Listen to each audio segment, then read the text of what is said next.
Welcome to Grizz TV. I am Brittany Welch, and joining me today is head swim and dive coach Pete Hovland. So, what kind of tradition have Micah and Grace brought here since they've been here?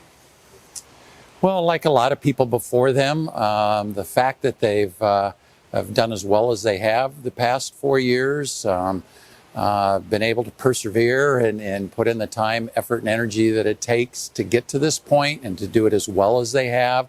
They've followed a long line of highly successful athletes that we've had, and they're certainly two of our best, and both in the pool and out of the pool. And we wouldn't be where we are without people like them.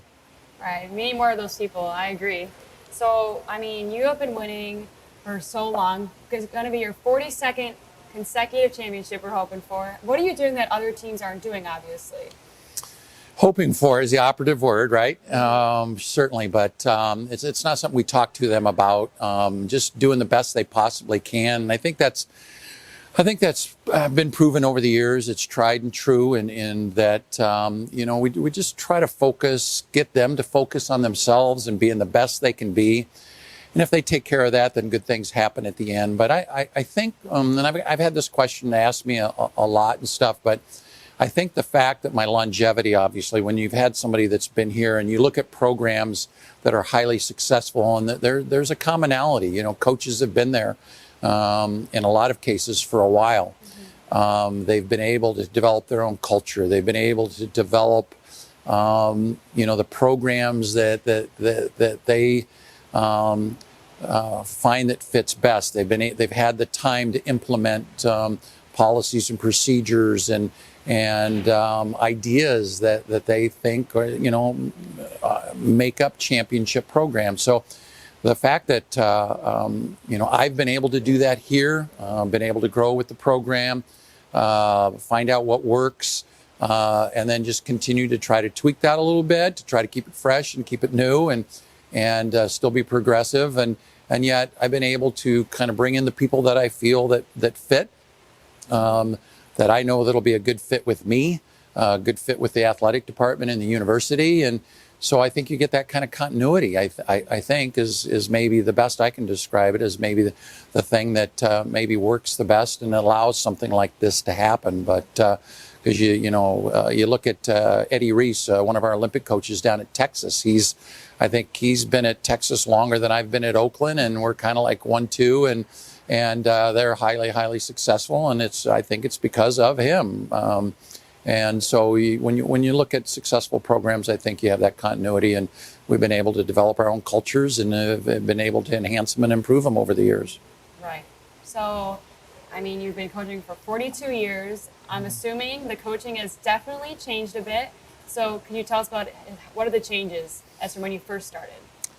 Yeah, swimming's been around a long time, and in the United States, it's a premier sport. Some of your best minds in the sport come from here within the United States and in the college programs. And I've been very fortunate that I've been around, and I was mentored by one of the best in my collegiate coach when I was in California, and have him come out here and then bring me with him and be able to kind of mentor under him for a couple of years.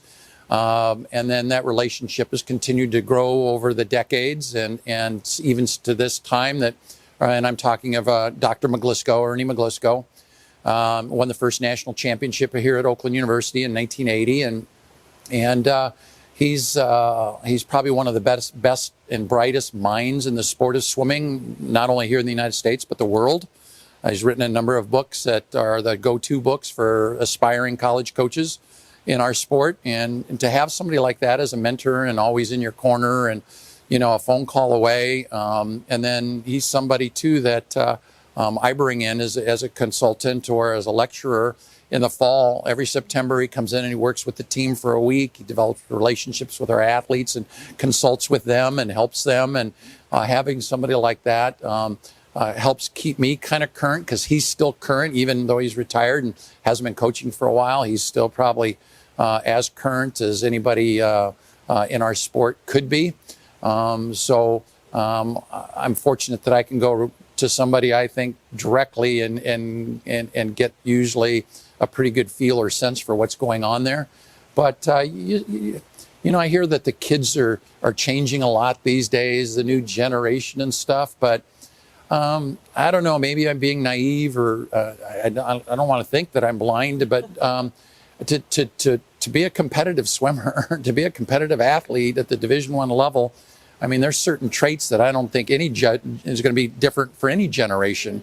I mean, it's hard work, it's commitment, it's sacrifice, it's teamwork, it's all of those things I think that we all talk about when we look at athletes and stuff, and why we think maybe they're a cut above the norm, or maybe a little bit better than the rest, or however you want to look at, however you want to dice it. I mean, it's true. Our kids are very well adjusted. The rigors of what we do in the pool, the 4 hours, 3.5, 4 hours a day, and the number of hours and the effort they put into it and stuff, and they can handle a full load in the classroom, and some of them even have part-time jobs.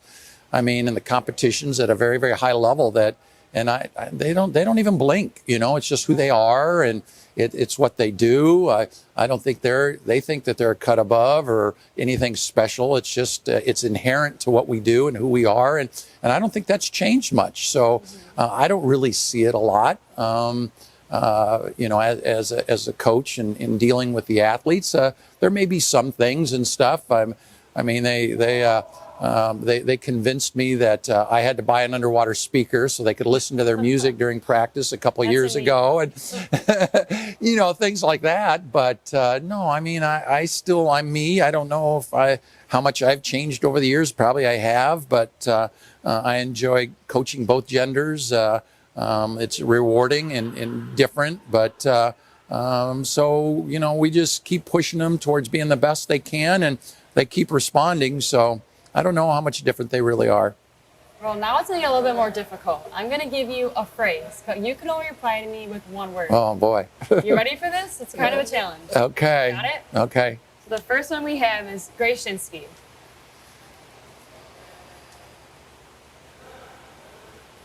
One word. Tough. Very tough. One word, though. She's tough. That's my word. Tough. They don't get much tougher. Micah DeYoung.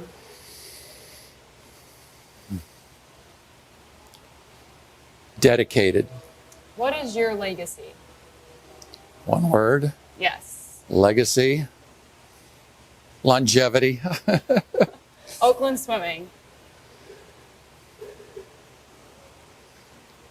Prideful. Pride. How much longer?